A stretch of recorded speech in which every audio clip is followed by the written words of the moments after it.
Hey guys, in this video we have created a new page called the client update.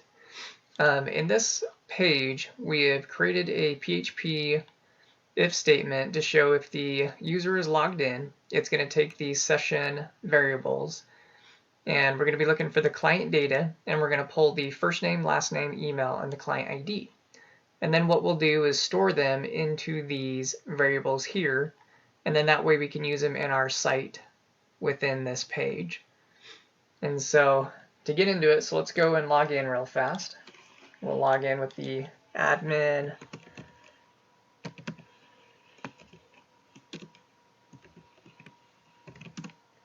All right. So one thing that you'll notice is we've separated 3 different categories here for when you log in. Shows the user's information. We no longer have the level ID posted here.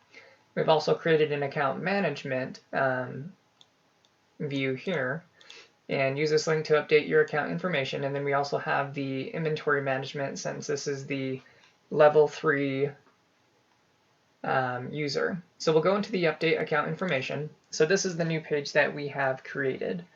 And so here what we can do is update the account information for the current user that's logged in.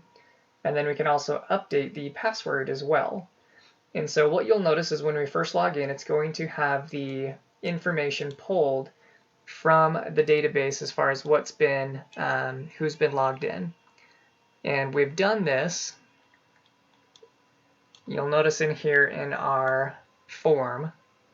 And what we've done is in the input, we've created this PHP if statement. And so if it is set, so it's looking for this variable. If the variable's been set for the client first name, then what we're going to do is echo that into the value of that input. And you'll remember that that's what we've created at the very top of the page, that we've pulled these variables already. So it should have that data that is pulling from the session information. And then it'll be displayed here within our form. All right, so what we can do is, first off, let's test the HTML on this. And you'll notice that there's no errors or issues that it's currently having. So we'll go back in. And right now we have it set to the admin user and then the admin email address. So we'll come into the local database, and this is what it's currently set up as. So the admin and then the admin email address that it's set up. So let's go through and let's adjust this. So we'll add an extra N to admin, and then let's set this to our some email too. And then we'll hit the update, which brings us back to the admin user view. And then it'll tell you, congratulations, client admin, and you'll notice that it has the extra N on there now. Was successfully updated. So we can go in and verify that through the databases. We can refresh, and you'll notice now that it has the extra N, and we've changed the email address right here. So it's no longer the admin email address. So we can come back in and then change this back. You can just, it's already populated in there, it's good to go, congratulations. And then we can come back in here, refresh, and it's back to the normal 1N and then the admin email address. And so you can check that out. And just to kind of show you a little bit too, so one thing that we've done, so within our form, we've created the submit button for an update client.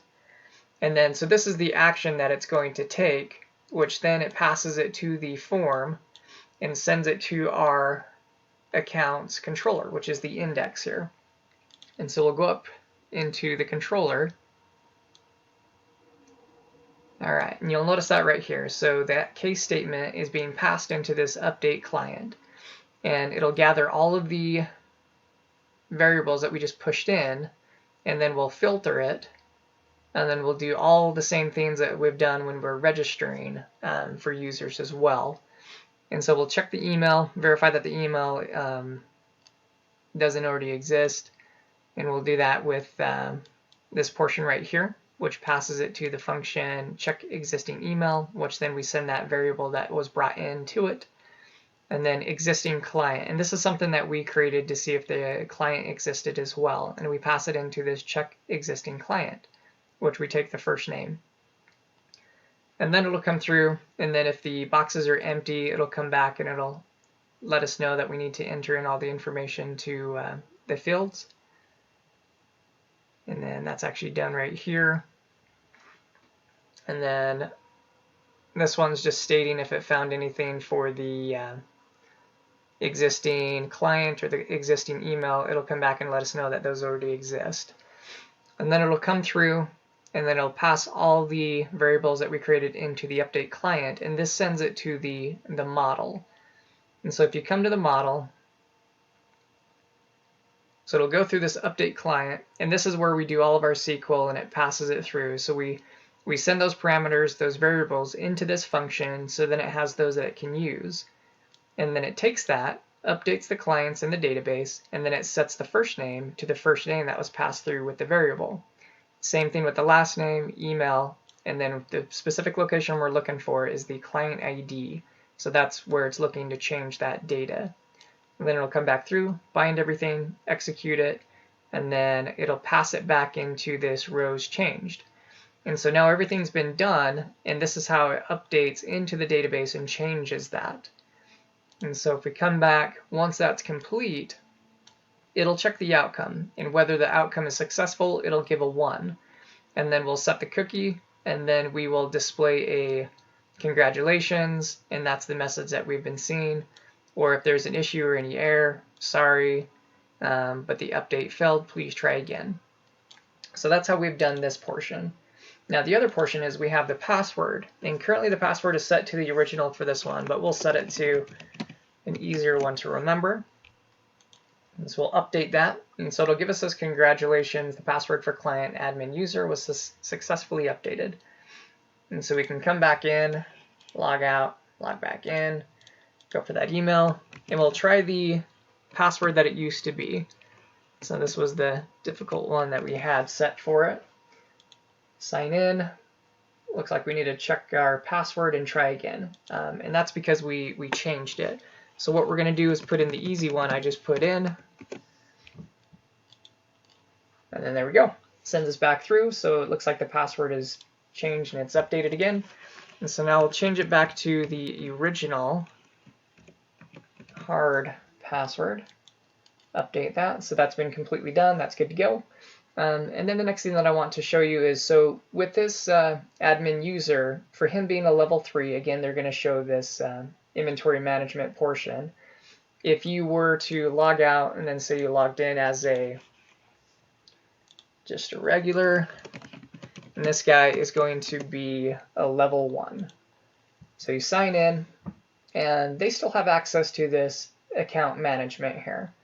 And you'll notice it'll be showing our name, our details of what we logged into, but we no longer have that vehicle management portion of it since we are not a level 3, so we're just a level 1. So we'll go into the update account, and again what this does is it pulls the data from those variables for the session and it puts them into the inputs. So here we are creating this so we know, okay, this is what the information that's set, and then we can go back through and redo the information. And so that's pretty much it for that. So when we're doing the password, so I can show you that for a minute real quick too. So in the password, it's basically the same thing that we are doing for the client information. But what I've done as well is we've pulled in some of these hidden input ones, and we basically took the client first name and then client last name. And the reason that we've done this is the scope of those variables. So now, with those being here within this this form, we can pass through the update password, and then it'll come to our controller. And again, the reason it goes through the controller is at the top of the form, because our action, which is action name, so we're setting it to the update password. It'll go into the accounts controller with that update password. It'll find that case statement, which is right here, and then it'll go through all the information. We'll gather everything that was created again. So the first name that we had in the input that was hidden. So we don't need the user to put anything different there. It's just going to capture it from the session details. So it's going to get the first name, last name, the ID, and then the client password. So the client password is the one that the user changed and set. So then it's going to go through the same thing of when we are registering. It's going to check the password. It's going to go through the details of it, make sure that the field's not empty, give us a error message if it is. We're going to hash the password, which again, when we go into our database, it's not going to show us exactly what the password is. It's going to hash it so we comes back as a jumbled sentence like this, so we don't see it for safety precautions. All right, and then it'll take that, we'll push it into this password update, which again goes into our model. And then here it's going to be doing the same thing as the update client function. So the password update for this function, it's going to update the clients, it's going to set it to client password, and then it's going to take, you got to remember, it's going to be this hashed password, because that's what we're setting it. So after we've changed it to a hashed password, that's what we're going to be passing. And then again, just like the user info, we're going to be locating it by the client ID. And then it'll go through and do the exact same thing. We'll bind all the information, we'll execute it, put it into a variable, and then we'll send that variable back to us. And then it'll basically come back and then place it into our variable here. And then if that variable comes back as a success, it'll give us a 1, and then it'll give us a congratulations. Or again, if it doesn't have a 1, then it'll come back with this error message. And that's what we have done to create that. So that's pretty much it for our video today, guys. Let me know if you have any questions. Thanks.